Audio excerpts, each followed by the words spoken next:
नमस्कार, आप सभी का बहुत स्वागत है। आप देख रहे हैं इंडिया डेली। मैं हूं आपके साथ नैना यादव। आज की बात में बात पाटलिपुत्र की पॉलिटिक्स की। गया जी की धरती से प्रधानमंत्री नरेंद्र मोदी ने आज बिहार चुनाव की जंग को और भी ज्यादा तेज कर दिया। एक ही मंच से दो तीर उन्होंने छोड़े हैं। वो तीर कौन से थे? एक था भ्रष्टाचार तो दूसरा घुसपैठ। पीएम मोदी साफ शब्दों में कह रहे थे कि भ्रष्टाचारी जेल जाएंगे और उसकी कुर्सी भी चली जाएगी। वहीं उन्होंने ये भी कहा कि घुसपैठियों को देश से बाहर फेंक कर रहेंगे। घुसपैठियों पर वार या फिर भ्रष्टाचार, दरअसल ये राहुल गांधी की वोट अधिकार यात्रा पर ही एक तरह से प्रहार था। बड़ा सवाल यही कि क्या बिहार की सियासत में ये दो मुद्दे चुनावी पासा पलट देने की ताकत रखते हैं।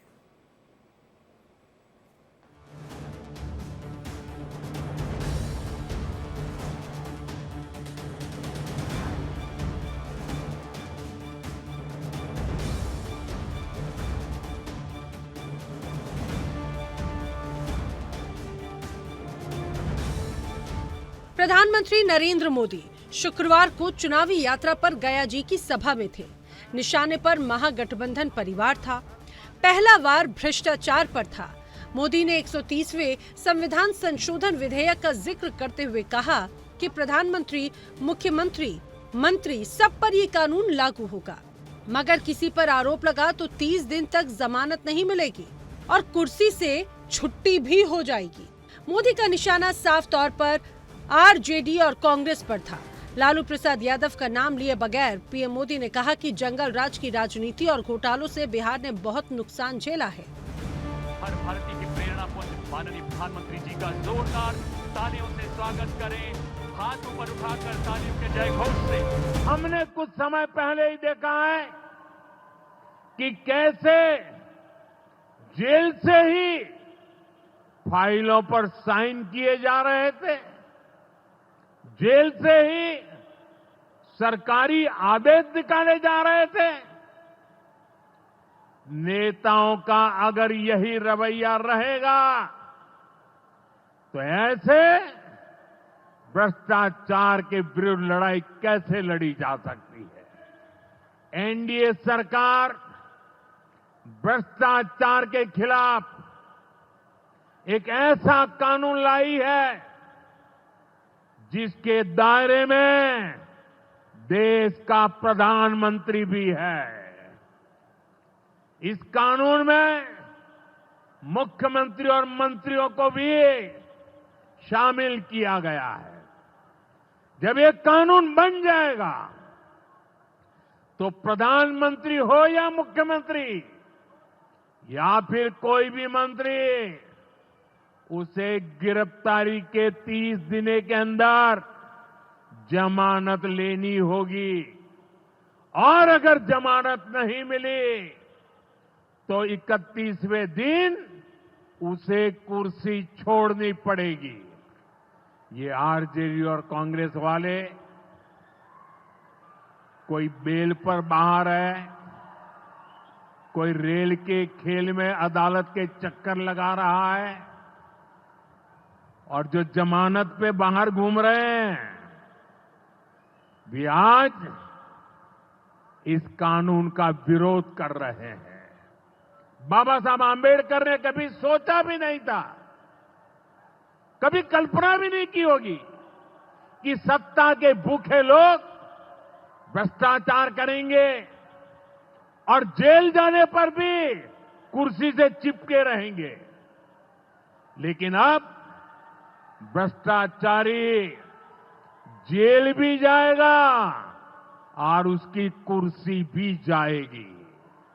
भ्रष्टाचार पर प्रधानमंत्री नरेंद्र मोदी का ये हमला दरअसल किसी कानून का ऐलान नहीं था, बल्कि विपक्ष की पूरी राजनीति पर एक बड़ा तंज था।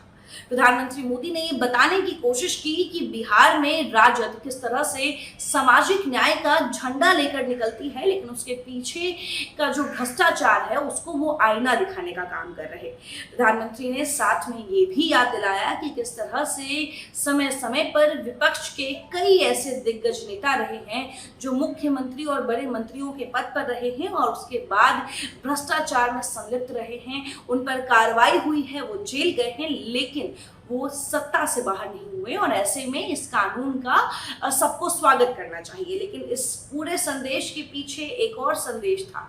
संदेश बिहार की जनता को था। बिहार की जनता को एक बार फिर से प्रधानमंत्री ने याद दिलाया कि किस तरह से महागठबंधन या यूं कह ले लालू काल में बिहार में बड़े बड़े घोटाले हुए, भ्रष्टाचार हुआ और किस तरह से लालू प्रसाद यादव हो या राबड़ी देवी हो, उन्होंने भ्रष्टाचार में रहते हुए सरकार नहीं छोड़ा। तो देखिए, जंगल राज की याद प्रधानमंत्री दिलाते नजर आते हैं और उसके साथ ही एक नया जो मुद्दा है वो बिहार की जनता के बीच छोड़ कर जाते हैं। बिहार की विधानसभा से माननीय प्रधानमंत्री जी का सदैव विशेष लगाव रहा है और बिहार वासियों ने उनके स्नेह को कई गुना करके लौटाया।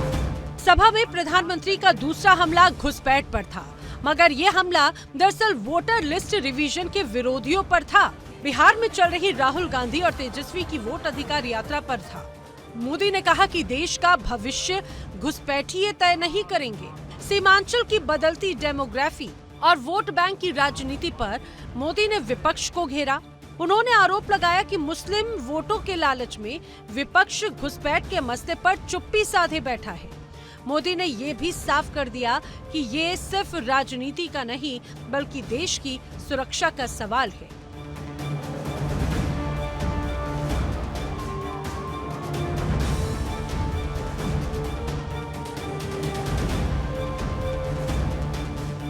देश में घुसपैठियों की बढ़ती संख्या चिंता का विषय है।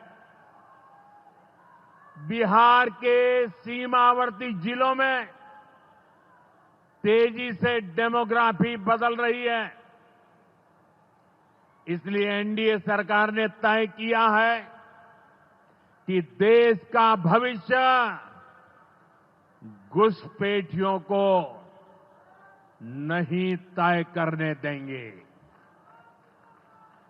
घुसपैठियों को बिहार के युवाओं के रोजगार नहीं छीनने देंगे। जिन सुविधाओं पर भारतीय लोगों का अधिकार है, उस पर घुसपैठियों को डाका नहीं डालने देंगे। इस खतरे से निपटने के लिए मैंने डेमोग्राफी मिशन शुरू करने की बात कही है। बहुत जल्द ये मिशन अपना काम शुरू करेगा। हम हर घुसपैठियों को देश से बाहर करके ही रहेंगे।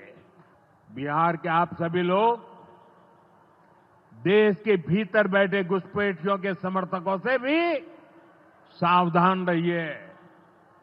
जान जाइए कौन घुसपैठियों के साथ खड़ा है।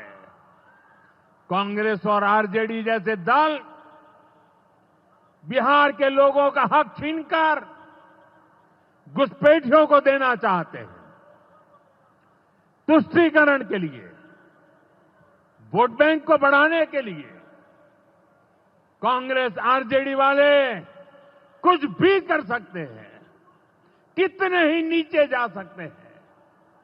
इसलिए बिहार के लोगों को बहुत सतर्क रहना है। साथियों, हमें हमारे बिहार को कांग्रेस आरजेडी की बुरी नजर से बचाकर रखना है। घुसपैठ का मुद्दा बिहार की चुनावी रण में नया नहीं है, लेकिन जिस तरह से पीएम मोदी ने इस बार घुसपैठियों को लेकर न सिर्फ सुरक्षा सीमा तक सीमित रखा, बल्कि उन्होंने विपक्ष की राजनीति पर भी बड़ा हमला कहा। उनका साफ कहना था किस तरह से वक्त वक्त पर विपक्ष जो है इन घुसपैठियों को शरण देते आए हैं और इन घुसपैठियों के हिमायती बनते आए हैं। इसके साथ ही उन्होंने ये भी इशारा किया अपनी बातों में कि इन्हीं घुसपैठियों के बदौलत विपक्ष जो है वो टिका हुआ है।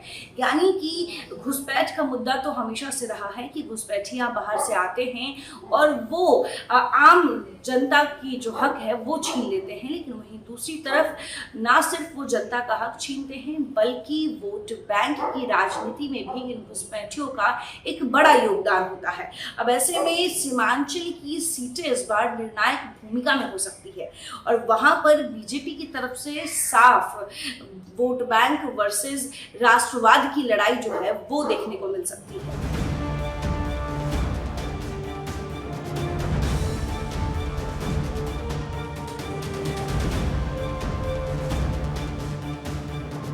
गया जी से पीएम मोदी ने भ्रष्टाचार और घुसपैठ दोनों पर वार करके विपक्ष को घेरने की कोशिश ही नहीं की, बल्कि भ्रष्टाचार का मुद्दा उठाया।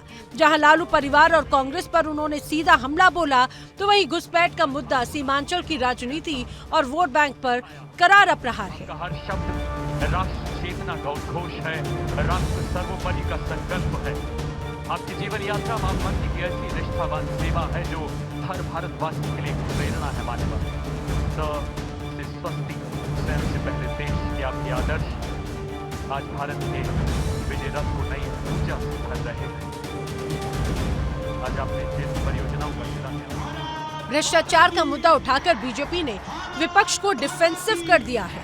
लालू परिवार पर तंज कसकर मोदी ने पुराने घोटालों की याद दिलाई। वहीं घुसपैठ के मुद्दों से उन्होंने हिंदू वोटों को भी साधने की कोशिश की, लेकिन साथ ही तोहफों की भी बरसात कर दी।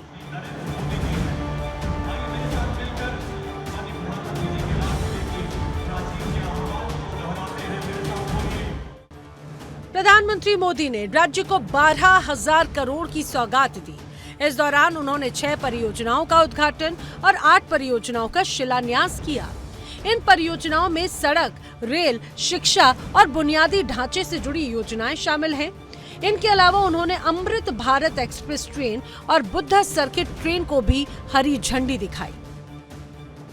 बिहार प्रधानमंत्री जी की प्राथमिकताओं में है और बिहार में बार बार उनका आना, ये मुझे लगता है शायद 9वीं बार पिछले 1 साल में, जब से केंद्र में तीसरी बार प्रधानमंत्री जी के नेतृत्व में एनडीए की सरकार बनी है, 9वीं बार उनका बिहार आना अपने में दर्शाता है कि एक विकसित बिहार का संकल्प प्रधानमंत्री जी के लिए कितनी बड़ी प्राथमिकता है। और मैं मानता हूं कि ये प्यार बिहारियों के लिए जो प्रधानमंत्री जी के दिल में है और बिहारी जिस तरीके से प्रधानमंत्री जी को प्यार करते हैं, ये अपने में एक ऐसा जोड़ है जो बिहार को विकसित राज्य बनाने की दिशा में और ज़्यादा गति देगा।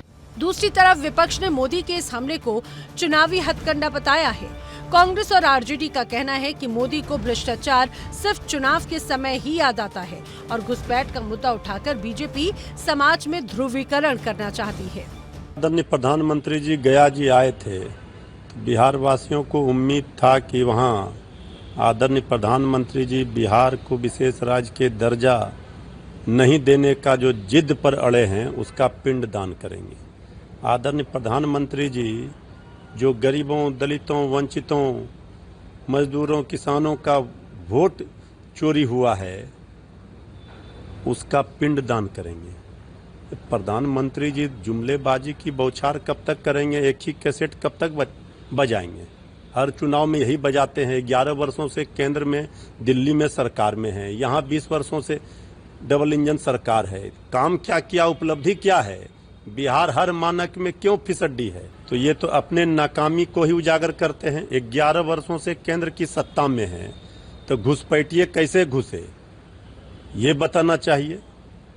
जब गरीबों का, दलितों का वोट काटा जा रहा है, शोषितों का, तो अब इनको घुसपैठिए याद आ रहे। तो घुसपैठिए घुसे कैसे?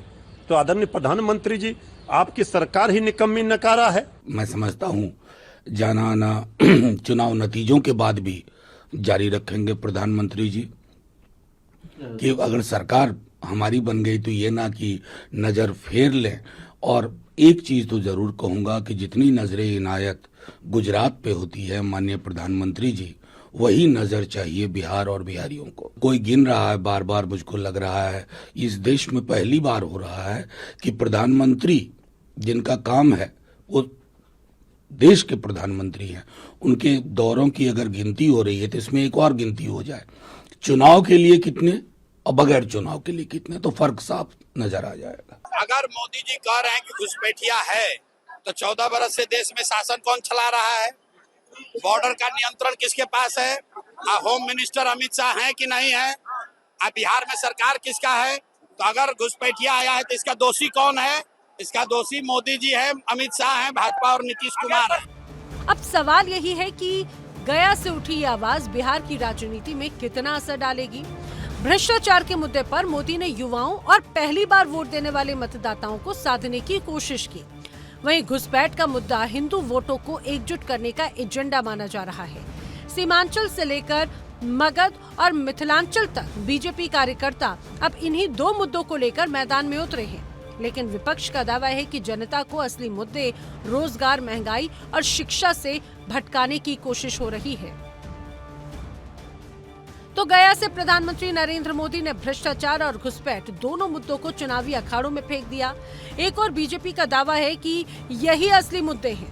वहीं विपक्ष कह रहा है कि ये तो सिर्फ चुनावी जुमले हैं। अब देखना होगा कि बिहार की जनता किस नैरेटिव को ज्यादा तवज्जो देती है और 2025 का ये चुनाव किस ओर करवट लेता है।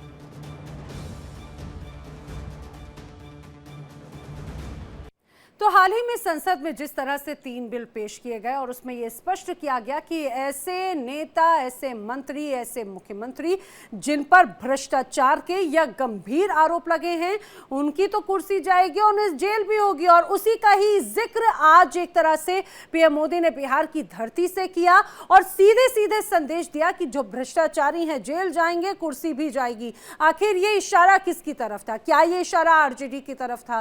क्या ये इशारा तेजस्वी यादव की तरफ था? क्या ये इशारा लालू प्रसाद यादव और उनकी पूरी टीम की तरफ था? और इसके साथ ही एक तरह से अब विपक्ष कह रहा भाई ये तो तुष्टीकरण की राजनीति है। सीधे रुक कर लेते हैं, मेरी साथी इस दौरान जुड़ रही हैं पटना से आयुषी। ये कहा जाए कि अभी तक एक तरफ राहुल गांधी यात्रा कर रहे हैं, दूसरी तरफ प्रधानमंत्री मोदी, अभी चुनाव की तारीखों का ऐलान नहीं हुआ, लेकिन उनका यहाँ पे ये दौरा करना चुनावी बिगुल फूंक देने जैसा है। बड़ी सौगातें भले दी, लेकिन उनकी ये यात्रा कई मायनों में महत्वपूर्ण है। जी बिल्कुल नैना, देखिए प्रधानमंत्री का बिहार दौरा हमेशा से ना सिर्फ पार्टी बल्कि बिहार की जनता के लिए उत्साहित रहा है। और जिस तरह से प्रधानमंत्री आते हैं 13,000 करोड़ रुपए की सौगात देते हैं विकास कार्यों के लिए, लेकिन इसी प्रधानमंत्री विपक्ष पर हमला करना नहीं भूल गया। वो एक बार फिर से बिहार की जनता को गया जी की धरती से याद दिलाते हैं कि आखिर ये वही विपक्ष है जो समय समय पर भ्रष्टाचार करते आया है और इसी की वजह से इस तरह का कानून जो है वो हमने लाया है, ताकि चाहे वो देश का प्रधानमंत्री हो, मुख्यमंत्री हो या किसी पद का मंत्री, वो भ्रष्टाचार या किसी भी अपराध से नहीं बच पाएगा। लेकिन वहीं दूसरी तरफ देखिए, घुसपैठियों का मामला भी कहीं ना कहीं नैना जो प्रधानमंत्री ने बताया वो सिर्फ सुरक्षा सीमा तक सीमित नहीं रहा, बल्कि उसको लेकर भी उन्होंने बताया किस तरह से विपक्ष हमेशा से जो है वो इन घुसपैठियों का हिमायती रहा है। हमेशा वक्त वक्त पर इन्हीं घुसपैठियों की बदौलत जो है विपक्ष मजबूत होता जा रहा है और इसीलिए कहीं ना कहीं प्रधानमंत्री ने बिहार की जनता को घुसपैठियों को लेकर जो है एक बार आगाह किया। और इसके साथ ही आपको बता दें कि उन्होंने जिस तरह से कहा है कि आने वाले समय में बिहार में जो है एक अभियान शुरू किया जाएगा और उसमें उसका मकसद यही होगा कि किस तरह से घुसपैठी जो है वो बिहार की जनता का हक ना मार पाए और इसीलिए डेमोग्राफी मिशन जो है वो शुरू किया जाएगा। देखिए ये बहुत महत्वपूर्ण हो जाता है क्योंकि एक तरफ भ्रष्टाचार का मुद्दा उठाया, घुसपैठ का मुद्दा उठाया, क्योंकि विपक्ष लगातार यही बात कहता रहा है कि घुसपैठ का नाम लेकर लोगों का हक मारा जा रहा है, उनके वोट काटे जा रहे हैं और यही वजह है कि राहुल गांधी वोटर अधिकार यात्रा कर रहे हैं। बताते चलें, आज वोटर अधिकार यात्रा का तुष्टीकरण का तड़का एक तरह से उसमें लगता हुआ नजर आया, क्योंकि मुंगेर में अपनी यात्रा के दूसरे दिन वो खानकाह रहमानी पहुंच गए। यहां पर राहुल गांधी खानकाह रहमानी के सज्जाद नशीन हजरत मौलाना फैजल वली रहमानी से मुलाकात करते हुए नजर आए। उनके साथ में बिहार के नेता प्रतिपक्ष तेजस्वी यादव भी थे। मुलाकात लगभग 40 मिनट तक चली।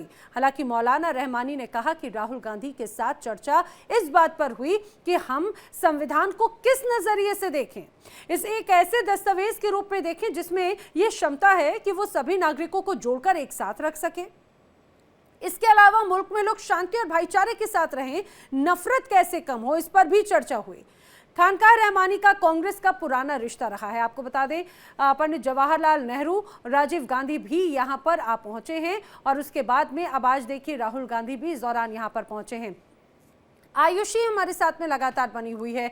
आयुषी, ये बहुत महत्वपूर्ण तस्वीर हो जाती है, क्योंकि कहा जाता है कि एमवाय जो समीकरण है वो विपक्ष का खासतौर से बिहार में आरजेडी के लिए बहुत महत्वपूर्ण रहता है, और यही आरोप जो है एनडीए की तरफ से लगाया जाता रहा है। जरा इस तस्वीर को समझाइए और ये जो चर्चा हुई है उसके क्या मायने हैं? बिल्कुल, देखिए, मुंगेर के खानकाह रहमानी का एक पुराना धार्मिक इतिहास तो है ही, लेकिन एक राजनीतिक इतिहास भी है और गांधी परिवार का पुराना नाता रहा है। और देखिए, 40 वर्षों बाद राहुल गांधी जो हैं वो पहुंचते हैं। हालांकि वो इन दिनों वोटर अधिकार यात्रा कर रहे हैं, बिहार की जनता को उनके अधिकार के लिए जागरूक कर रहे हैं, लेकिन इस बीच जहां एक तरफ गया जी से प्रधानमंत्री ये संदेश देते हैं कि किस तरह से विपक्ष और खास तौर पे कांग्रेस तुष्टीकरण की राजनीति करती आई है, लेकिन वहीं दूसरी तरफ उसी दिन और कुछ ही घंटों के अंतराल में राहुल गांधी जो है वो खानकाह रहमानिया पहुंचते हैं और वहां पे वो वहां के मौलाना से चर्चा करते हैं और कई मुद्दों पर, यहां तक कि संविधान को किस नजर से देखा जाए, इसके साथ उन्होंने इस पर भी चर्चा की कि जो वोटिंग लिस्ट रिवीजन हुआ है इस पर उनका क्या कहना है और तमाम ऐसे मुद्दों पर। देखिए, राजनीतिक एंगल अगर देखा जाए तो साफ तौर पे बीजेपी अब कांग्रेस को जो पिछले कई दिनों से आरोप लगा रही थी कि कांग्रेस तुष्टीकरण की राजनीति करती आई है, और एक बार फिर से इस तस्वीर से बीजेपी को एक बड़ा मौका मिल गया है कांग्रेस पर यह आरोप लगाने के लिए, क्योंकि जहां एक तरफ राहुल गांधी एक यात्रा कर रहे हैं, समान यात्रा कर रहे हैं, हर जनता के लिए कर रहे हैं, लेकिन वहीं खानकाह रहमानिया पहुंचना और वहां से फिर एक संदेश देना कि हम संविधान के बारे में सोच रहे हैं और हम जो सरकार द्वारा और जो इलेक्शन कमीशन द्वारा जो प्रक्रिया की गई है उस पर भी हम चिंतित हैं और चिंता कर रहे हैं। तो साफ तौर पे इसको लेकर बीजेपी ने फिर से आरोप लगाने शुरू कर दिए हैं कि कांग्रेस हमेशा से तुष्टीकरण की राजनीति करती आई है और राहुल गांधी भी उसी रास्ते पर चल रहे हैं। तुष्टीकरण की राजनीति और वोटर अधिकार यात्रा, इस दौरान ये कहा जाए कि कई बड़ी तस्वीरें जरूर पेश कर रही हैं और आज की तस्वीर अपने आप में ये कही जा सकती है। आयुषी, जानकारी के लिए आपका धन्यवाद। आपसे लगातार अपडेट लेते रहेंगे, लेकिन एक महत्वपूर्ण तस्वीर और आज पेश की जानी थी। क्या? दरअसल बिहार में सियासत में तेज प्रताप यादव की प्रेस कॉन्फ्रेंस होनी थी, जिसका इंतजार हर कोई कर रहा था। क्यों? क्योंकि तेज प्रताप यादव ने कल कहा था कि वो आज उन 5 परिवारों का पर्दाफाश करेंगे जो उनकी सियासत को बर्बाद करने में लगे हैं, लेकिन हुआ कुछ भी नहीं। तेज प्रताप यादव ने प्रेस कॉन्फ्रेंस की ही नहीं। आखिर तेज प्रताप के इस फ्लिप फ्लॉप रवैये के पीछे क्या वजह है, किसी को समझ में नहीं आ रहा। तेज प्रताप ने कल क्या कहा था वो भी आपको सुनाएंगे।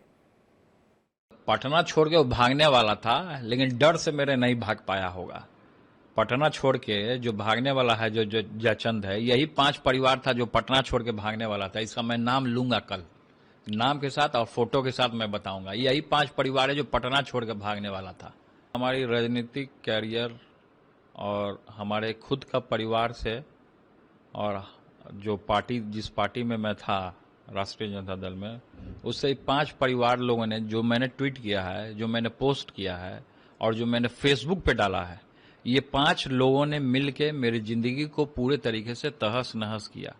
जैसे मैंने जयचंदों का जिक्र किया था, जयचंद तो हैं ही जो मेरे कैरियर को खाने का काम किए, साथ साथ इसके अलावा 5 परिवार और है जो मेरे इस कैरियर को हंसी ठिठोली वाला जो हमारा जो अंदाज था, हम जिस तरीके से अपने परिवार में रहते थे, खुद अपने माता पिता के साथ हंस करके बोल करके और अपने परिवार के साथ रहते थे, तो उसको खुशी बर्दाश्त नहीं हुआ और उसने मेरे कैरियर के ऊपर इस तरीके का आरोप लगा करके और षड्यंत्र रच के मेरे कैरियर को 5 परिवार के लोगों ने षड्यंत्र रचा है और इसको मेरे जीवन को बर्बाद करने का काम किया है, तहस नहस करने का काम किया है।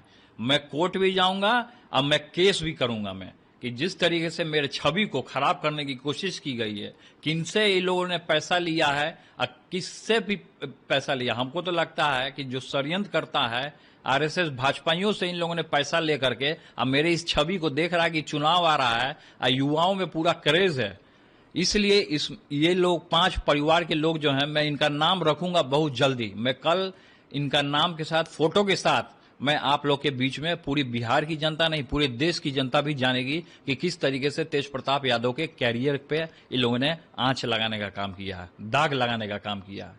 तो पूरी बिहार की जनमानस और पूरे बिहार की जनता का जन समर्थन हमारे साथ पूरे तरीके से प्राप्त है। ये 5 परिवार बचेगा नहीं इस बार। ये 5 परिवार का मैं नाम भी रखूंगा कल, अब मैं इनका पूरा डिटेल भी बताऊंगा कि कहाँ रहते हैं, पूरा डिटेल भी मैं आपको बताऊंगा ना। ये हमारे परिवार से नहीं है, ये हमारे परिवार से नहीं है, ये आरजेडी से भी नहीं है।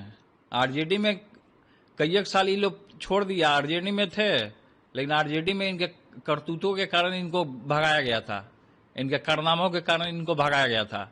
तो आरजेडी में थे ये पहले, लेकिन अब ये आरजेडी में नहीं है। और ये 5 परिवार तो हैं ही, और भी लोगों का मैंने जिक्र किया था जो जयचंद है, जो मेरा कैरियर को खाने का काम किया है। उसके साथ ही ये लोग मिलजुल के पैसे लेके भाजपा आरएसएस से पैसा लेके मेरे छवि को इन लोगों ने खराब करने का काम किया है, पूरे तरीके से धूमिल करने का काम किया। तो मैं इन लोगों का बेनकाब करने का अब समय आ गया है। तो मैं कल बेनकाब करूंगा इनको, चेहरा के साथ इनको इसके नाम के साथ मैं कल बेनकाब करूंगा। तो 5 परिवार का नाम, जयचंद का नाम उन्होंने उजागर करने की बात कही थी। तेज प्रताप यादव ने कहा था कि वो प्रेस कॉन्फ्रेंस करेंगे कल, यानी कि आज उन्हें प्रेस कॉन्फ्रेंस करनी थी, लेकिन उन्होंने प्रेस कॉन्फ्रेंस नहीं किया। आखिर उन्होंने प्रेस कॉन्फ्रेंस करने से उन्हें किसने रोका, ये बस वो ही जाने। लेकिन आखिर कौन है वो जयचंद, मुझे लगता है जल्दी वो ज़रूर आने वाले वक्त में बताएंगे।